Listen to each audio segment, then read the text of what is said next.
all today, We the Kingdom as a group, for joining us at the Christian Beat today to talk about some of your recent music, current tours, upcoming tours. I mean, there's lots of fun things to talk about today. So I think the last time we had actually chatted, you had just pre-released Miracle Power in advance of the full album. And now, I mean, the whole project is out there. You've had some time for listeners to interact. And I'm curious if there's a track that kind of has surprised you by how much listeners have truly responded and interacted with it. That's good. I think we have a song called Jesus Does. Mm-hmm. I mean, there's all kind of different campaign strategies when you're releasing an album, and you can focus certain tracks or put, certain tunes on playlists or whatever.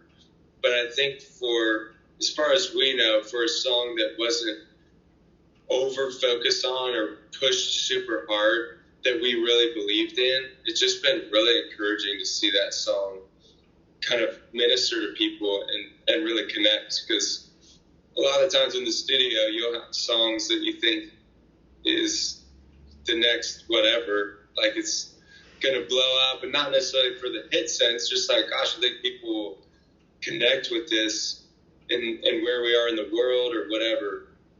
But then you're totally wrong, and it's another song, or it's no songs or whatever. But it's always cool to see, like, when God puts something on your heart from the beginning that you believe is special, and you've kind of done the work to protect it, and then you put it out into the world and people latch on to that. Mm-hmm. It's a really special feeling. Oh, I'm sure. I'm sure. And I'm curious, with kind of what you had put in your vision and your heart to create this project, how is the impact of what you've seen, being able to perform some of these songs live and have that interaction with listeners and fans, how have you been able to realize and see kind of your visions and goals come to fruition for this project? I think one of the cool things when we set out to make this record, it's all about the journey home.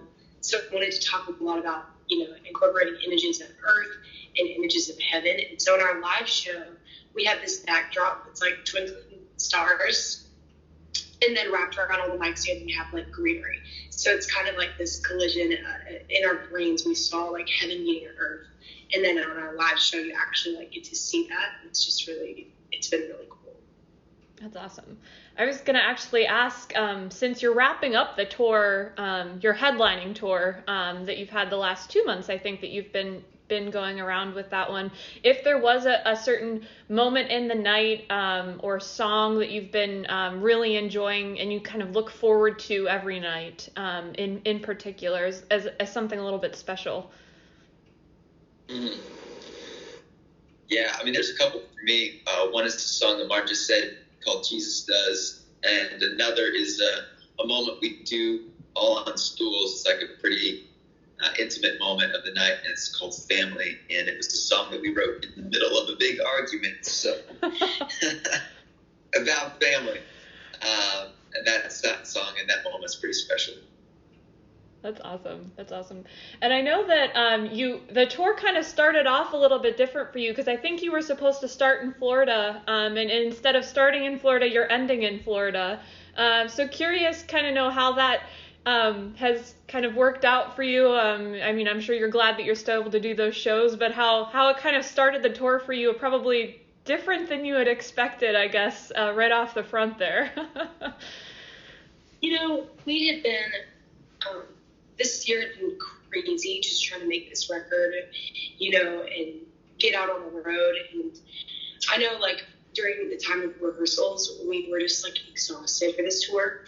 So when we found out that the first weekend was rescheduled, I think that, it actually was really nice, because I'm so thankful that, Florida is safe. I mean, obviously, that was, breaking my heart. But for us, we got to spend a weekend in Nashville in October, and that's a lot of our favorite months in Nashville. It's just so beautiful, and we usually don't get to spend much time in October. So I know that weekend was really special, and like I won't forget that. So that was really nice. And now all the leaves are dead. So it's and then we decided to come down again later, and lo and behold, we brought another hurricane, because literally this week there is another hurricane. Yes, yeah. So it must be our fault.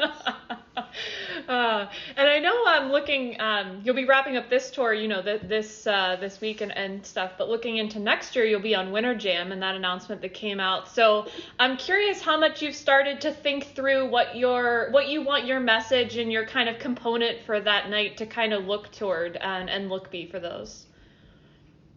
We're just going to wing it. Nice, okay. See what happens. Yeah. The reason we're a little groggy right now is because we're on the bus at post midnight talking about it. That's true. We've spent a lot of time and effort kind of dreaming up. You know, I don't think we've ever approached an angle like that before. Like, there's just so many different sides to Winter Jam. I think the biggest thing is that there's so many bands. And so really honing in on like what's unique to you, mm-hmm. and not only promoting yourself, you know, because that's a part of it, which sounds weird, but just how can we love on people in a different way? Because like one artist is going to love on them in a way that we're not going to be able to, and then we're going to be able to love on them in a way that, you know, they won't be able to. And I think the combination of that is a beautiful thing. So. Yeah, absolutely, for sure. I'm excited for those, and I know you guys probably have a lot more to do this morning. So I'll wrap up with one final question for you. But just looking ahead to the full year and new year 2023 coming up, as a band, what are you most expectant for? What are you most looking forward to in that year? If you could put something towards now. That's a cool question. Mm-hmm. I mean, I would probably say Winter Jam right now. Like, That's we're fair. really excited. Like, it's just going to be an incredible tour. I think I'm, like, very excited to, like, I think that tour in particular gives you the opportunity to build community with other artists in a way that other tours, you know, might not offer, just out of, you know, there are many artists on a tour, or it's, you know, short. This is a really long tour with a lot of different artists. Mm-hmm. So I'm excited for the community that's going to bring in the fellowship. And, you know, I think it's so important that we all help carry each other's burdens. And I think there's a unique understanding of what we all go through, because we all go through it together. So just being able to have that companionship is going to be, I think it's going to be really special. I love Ann Wilson. She's one of my good friends. Awesome. So I'm like stoked about getting like share the dressing rooms, and like we were on a tour together earlier this year, and it was so much fun, like just out of control. So I'm really excited about that. So it's just going to be great. That's awesome. Again, I just want to thank you all for taking the time this morning. Really appreciate getting to talk a little bit more about what you've been doing and what you're looking forward to. Thank you so much, Jesse. Really appreciate it. Have a great rest of your day. Absolutely. You as well.